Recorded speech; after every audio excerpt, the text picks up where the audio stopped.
പ്രിയപ്പെട്ട സുഹൃത്തുക്കളെ, നമസ്കാരം. തദ്ദേശ സ്വയംഭരണ സ്ഥാപനങ്ങളിലേക്ക് തെരഞ്ഞെടുപ്പ് നടന്നതിന് ശേഷം രാഷ്ട്രീയ ഭൂമിക, രാഷ്ട്രീയ വിഷയങ്ങളെ സംബന്ധിച്ച് കൂടുതൽ സജീവമായി, കൂടുതൽ പാർട്ടികളെ പിന്തുണയ്ക്കുന്ന ആളുകൾ കൂടുതൽ ആത്മാർത്ഥമായി രാഷ്ട്രീയ വിഷയങ്ങളെ സംബന്ധിച്ച് സംസാരിക്കുകയും ചർച്ച ചെയ്യുകയും ചിന്തിക്കുകയും ചെയ്തുകൊണ്ടിരിക്കുന്ന ഒരു കാലഘട്ടത്തിലൂടെയാണ് നമ്മൾ കടന്നു പോകുന്നത്. ഈ സന്ദർഭത്തിൽ 2025 ഡിസംബർ 26-ാം തീയതി തദ്ദേശ സ്വയംഭരണ സ്ഥാപനങ്ങളിലേക്ക് കഴിഞ്ഞ ഏതാനും തവണ തിരഞ്ഞെടുപ്പ് നടന്ന ചരിത്രം, ആ ഫലത്തെ നമ്മൾ പരിശോധിക്കുക. ആ ചരിത്രം, തദ്ദേശ സ്വയംഭരണ സ്ഥാപനങ്ങളിലേക്ക് നടന്ന തിരഞ്ഞെടുപ്പുകളുടെ കേരളത്തിലെ ചരിത്രം പരിശോധിക്കുകയും ആ തദ്ദേശ സ്വയംഭരണ സ്ഥാപനങ്ങളിലേക്ക് നടന്ന തെരഞ്ഞെടുപ്പിനെ തുടർന്ന് നടന്ന നിയമസഭാ തെരഞ്ഞെടുപ്പിൽ ഈ തദ്ദേശ സ്വയംഭരണ സ്ഥാപനങ്ങളിലേക്ക് നടന്ന തെരഞ്ഞെടുപ്പും നിയമസഭാ തെരഞ്ഞെടുപ്പും അതിലെ ഫലങ്ങളും എത്രമാത്രം ചേർന്ന് നിൽക്കുന്നു, എത്രമാത്രം കമ്പയറബിളായി നിൽക്കുന്നു, എത്രമാത്രം അവയ്ക്കിടയിലുള്ള സിമിലാരിറ്റീസ്, സാദൃശ്യങ്ങൾ കൂടുതലായി നമുക്ക് കാണാൻ കഴിയുന്നു എന്നുള്ളതിനെ സംബന്ധിച്ച് പരിശോധിക്കുകയാണ്. നമ്മൾ കാണുന്നത് 2000 മുതൽ നടന്നിട്ടുള്ള തദ്ദേശ സ്വയംഭരണ സ്ഥാപനങ്ങളിലേക്കുള്ള തെരഞ്ഞെടുപ്പ് ഫലം പരിശോധിക്കുമ്പോൾ തദ്ദേശ സ്വയംഭരണ സ്ഥാപനങ്ങളിലേക്ക് നടന്ന തെരഞ്ഞെടുപ്പിൽ മുൻതൂക്കമുള്ള മുന്നണിക്ക് അതിനെ തുടർന്ന് നടന്ന നിയമസഭാ തെരഞ്ഞെടുപ്പിൽ മുൻതൂക്കം ഉണ്ടായതായിട്ടാണ് നമുക്ക് കാണാൻ കഴിയുന്നത്. ഒരു ഉദാഹരണത്തിന് പരിശോധിക്കുകയാണ് എങ്കിൽ 2000-ൽ തദ്ദേശ സ്വയംഭരണ സ്ഥാപനങ്ങളിലേക്ക് നടന്ന തെരഞ്ഞെടുപ്പിൽ 600ഓളം തദ്ദേശ സ്വയംഭരണ സ്ഥാപനങ്ങളിൽ UDF, 620ഓളം സ്ഥാപനങ്ങളിൽ UDF മുന്നിട്ട് നിന്നപ്പോൾ അന്ന് LDF മുന്നിട്ട് നിന്നത് 430ഓളം തദ്ദേശ സ്വയംഭരണ സ്ഥാപനങ്ങളിലേക്കായിരുന്നു. നമുക്കറിയാം, അന്ന് UDF 99 സീറ്റിലും LDFന് 41 സീറ്റുകളും 2001-ൽ നടന്ന നിയമസഭാ തെരഞ്ഞെടുപ്പിൽ നേടാൻ സാധിക്കുകയുണ്ടായി. എന്നാൽ 2005-ലേക്ക് വരുമ്പോൾ നമുക്കറിയാം, അന്ന് LDFന് അനുകൂലമായ ഒരു രാഷ്ട്രീയ സാഹചര്യം ഉണ്ടായിരുന്നു. 2004-ൽ നടന്ന ലോക്സഭാ തെരഞ്ഞെടുപ്പിൽ UDFന് ഒരൊറ്റ സീറ്റിൽ മാത്രമാണ് വിജയിക്കാൻ സാധിച്ചത്.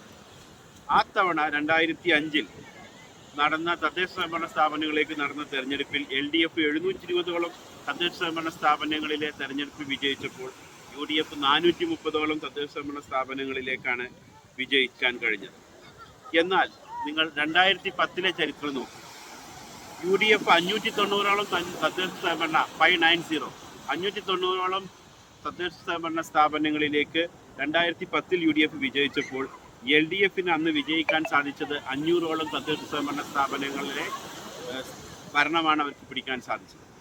അതേസമയം ഈ 2010-ലെ നിയമസഭാ തെരഞ്ഞെടുപ്പ് ഫലത്തെ 2010-ലെ തദ്ദേശ സ്വയംഭരണ സ്ഥാപനങ്ങളിലേക്ക് നടന്ന തെരഞ്ഞെടുപ്പ് ഫലത്തെ നമ്മൾ 2011-ലെ നിയമസഭാ തെരഞ്ഞെടുപ്പിൻ്റെ ഫലവുമായി കമ്പയർ ചെയ്യുമ്പോൾ ഇവിടെ നമ്മൾ കാണുന്നത് പോലെ, നേരത്തെ സൂചിപ്പിച്ചതുപോലെയുള്ള വലിയ വ്യത്യാസം ഇവിടെ കാണുന്നില്ല. 90ഓളം തദ്ദേശ സ്വയംഭരണ സ്ഥാപനങ്ങളാണ് അന്ന് UDFന് LDFനേക്കാൾ അധികമായി നേടാൻ സാധിച്ചത്. അതേപോലെ തന്നെ നിയമസഭാ തെരഞ്ഞെടുപ്പ് കഴിഞ്ഞപ്പോൾ 72 സീറ്റുകളിൽ 140-ൽ 72 സീറ്റുകളിൽ നേടി 68 സീറ്റുകൾ നേടിയ LDFനേക്കാൾ ഒരു ചെറിയ മുൻതൂക്കം മാത്രമാണ് അന്ന് 2011-ലെ നിയമസഭാ തെരഞ്ഞെടുപ്പിൽ UDFനുണ്ടായത്. ഇത് കാണിക്കുന്നത് തദ്ദേശ സ്വയംഭരണ സ്ഥാപനങ്ങളിലേക്ക് നടന്ന തെരഞ്ഞെടുപ്പിൻ്റെ പല സൂചനകൾ നിയമസഭാ തെരഞ്ഞെടുപ്പിലേക്ക് നടക്കുന്ന തെരഞ്ഞെടുപ്പിലേക്കുള്ള സൂചനകൾ നൽകുന്നുണ്ട് എന്നുള്ളതാണ്. ഇനി നമ്മൾ 2015-ലെ ഫലം നോക്കിയാൽ LDF 820ഓളം സീറ്റുകളിൽ തദ്ദേശ സ്വയംഭരണ സ്ഥാപനങ്ങളിലേക്ക് നടന്ന തെരഞ്ഞെടുപ്പിൽ 820ഓളം തദ്ദേശ സ്വയംഭരണ സ്ഥാപനങ്ങളിൽ LDF അധികാരത്തിൽ വന്നപ്പോൾ UDF 360ഓളം തദ്ദേശ സ്വയംഭരണ സ്ഥാപനങ്ങളിലെ അധികാരത്തിൽ വരാൻ സാധിച്ചുള്ളൂ.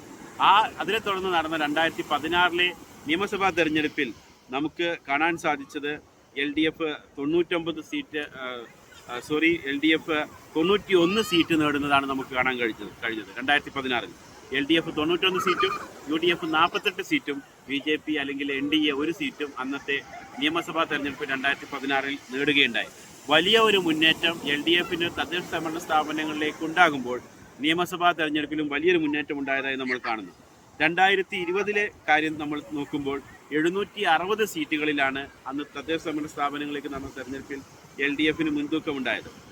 എന്നാൽ അന്ന് UDFന് 440 സീറ്റുകളിലാണ് 440ഓളം തദ്ദേശ ഭരണ സ്ഥാപനങ്ങളിലേക്കാണ് LDFന് 2020 വിജയിക്കാൻ സാധിച്ചത്. അത്തവണ നടന്ന നമ്മൾ LDFൻ്റെയും UDFൻ്റെയും 2021 തെരഞ്ഞെടുപ്പ് ഫലവുമായിട്ട് നമുക്കിതിനെ താരതമ്യം ചെയ്യാവുന്നതാണ്. ഇനി ഇത്തവണ നടന്നിട്ടുള്ള തദ്ദേശ സ്വയംഭരണ സ്ഥാപനങ്ങളുടെ ചരിത്രം നമ്മൾ പരിശോധിച്ചാൽ ഈ ഫലങ്ങൾ നമുക്ക് അടുത്ത നിയമസഭാ തെരഞ്ഞെടുപ്പിൻ്റെ ഫലത്തിലേക്കുള്ള ചില സൂചനകൾ നൽകുന്നുണ്ട് എന്ന് കാണാനായിട്ട് സാധിക്കും. അടുത്ത നിയമസഭാ തെരഞ്ഞെടുപ്പിൻ്റെ ഫലത്തെക്കുറിച്ചുള്ള സൂചനകൾ ഇത്തവണത്തെ തദ്ദേശ സ്വയംഭരണ സ്ഥാപനങ്ങൾ നൽകാനാണ് ഇട. UDF 505ഓളം ഗ്രാമപഞ്ചായത്തുകളിൽ മുന്നിട്ട് നിന്നപ്പോൾ LDFന് 340ഓളം ഗ്രാമപഞ്ചായത്തുകളിലാണ് മുന്നിട്ട് നിൽക്കാൻ കഴിഞ്ഞത്. ജില്ലാ പഞ്ചായത്തിലേക്ക് നടന്ന തെരഞ്ഞെടുപ്പിൽ 7 ജില്ലാ പഞ്ചായത്തുകളിൽ LDFനും 7 ജില്ലാ പഞ്ചായത്തുകളിൽ UDFനും മുന്നേറാൻ കഴിഞ്ഞു. ജനങ്ങൾ കുറേ കൂടി രാഷ്ട്രീയ വിഷയങ്ങളെ പരിഗണിച്ചുകൊണ്ട് നടത്തുന്ന സമ്മതിദാനാവകാശം വിനിയോഗിക്കുന്ന ഈ ജില്ലാ പഞ്ചായത്തിലെ തെരഞ്ഞെടുപ്പ് ഫലം ഇത്തവണത്തെ നിയമസഭാ തെരഞ്ഞെടുപ്പ് വലിയ ശക്തമായ പോരാട്ടത്തിൻ്റെ വേദിയായി മാറും എന്നുള്ളതാണ് നമുക്ക് പ്രതീക്ഷിക്കാൻ സാധിക്കുക. അതേസമയം ഗ്രാമപഞ്ചായത്തിലേക്ക് നടക്കുന്ന തെരഞ്ഞെടുപ്പുകൾ എന്ന് പറയുന്നത് ജനങ്ങളുടെ പ്രാദേശികമായ വിഷയങ്ങളും കുടുംബപരമായ ബന്ധങ്ങളും വ്യക്തിബന്ധങ്ങളുമൊക്കെയായി ആശ്രയിച്ചിരിക്കുന്നത് കൊണ്ട് അതിനെ നമ്മൾ അത്ര കാര്യമായി കാണേണ്ടതില്ല. എന്നാലും കഴിഞ്ഞ തദ്ദേശ സ്വയംഭരണ സ്ഥാപനങ്ങളിലേക്ക് നടന്ന തെരഞ്ഞെടുപ്പ് ചരിത്രം നമുക്ക് അതിനെ തുടർന്ന് നടന്ന നിയമസഭാ തെരഞ്ഞെടുപ്പുകളിലേക്ക് നടന്ന തെരഞ്ഞെടുപ്പിൻ്റെ ഫലസൂചനകൾ നൽകുന്നതായാണ് നമ്മൾ കണ്ടത്. ബ്ലോക്ക് പഞ്ചായത്തുകളുടെ ഫലം പരിശോധിക്കുമ്പോൾ ഇത്തവണ 79 ബ്ലോക്ക് പഞ്ചായത്തുകളിൽ UDF മുന്നിട്ട് നിന്നതായും 63 ബ്ലോക്ക് പഞ്ചായത്തുകളിൽ LDF മുന്നിട്ട് നിന്നതായും കാണാൻ സാധിക്കും. നഗരങ്ങളിൽ ഇത്തവണ നടക്കാൻ പോകുന്ന നിയമസഭാ തെരഞ്ഞെടുപ്പിൽ പ്രത്യേകിച്ചും എറണാകുളം, തിരുവനന്തപുരം ജില്ലകൾ പോലെയുള്ള ഇടങ്ങളിൽ UDFന് ഒരു മുൻതൂക്കം ഉണ്ടാകാൻ സാധ്യതയുള്ളതായി, പ്രത്യേകിച്ചും ഈ തിരുവനന്തപുരം ജില്ലയുടെ നഗരപ്രദേശങ്ങൾ ഉൾപ്പെടുന്ന വട്ടിയൂർക്കാവ്, നേമം പോലെയുള്ള മണ്ഡലങ്ങളിൽ BJPയുടെ സാന്നിധ്യം കൂടി ശക്തമായതുകൊണ്ട് ശക്തമായ ത്രികോണ മത്സരം നടക്കുകയും UDFന് ഒരു വലിയ മുന്നേറ്റം, സീറ്റുകൾ നേടുക എന്നുള്ളതല്ല മറിച്ച് ഒരു വലിയ മുന്നേറ്റം ഉണ്ടാക്കാൻ സാധിക്കുമെന്നാണ് ഈ മുനിസിപ്പാലിറ്റികളിലേക്ക് നടന്ന തെരഞ്ഞെടുപ്പ് ഫലങ്ങൾ കാണിക്കുന്നത്. കാരണം കഴിഞ്ഞ തവണ തിരുവനന്തപുരം കോർപ്പറേഷനിൽ നേടിയതിനേക്കാൾ കൂടുതൽ സീറ്റുകൾ ഇത്തവണ UDFന് നേടാൻ സാധിക്കുകയും അതുപോലെ തന്നെ നഗരപ്രദേശങ്ങളിൽ കോർപ്പറേഷനിൽ LDFൻ്റെ ജനപിന്തുണ വലിയ രീതിയിൽ തിരുവനന്തപുരത്ത് ഇടിഞ്ഞതായി നമുക്ക് കാണാൻ സാധിക്കും. മുനിസിപ്പാലിറ്റികളുടെ കാര്യം പരിശോധിച്ചാൽ 54 മുനിസിപ്പാലിറ്റികളാണ് UDFന് ഇത്തവണ അധികാരത്തിൽ വരാൻ സാധിച്ചത്. LDFന് 22 മുനിസിപ്പാലിറ്റികളിലും BJPക്ക് 2 മുനിസിപ്പാലിറ്റികളിലും അധികാരത്തിൽ വരാൻ സാധിച്ചു.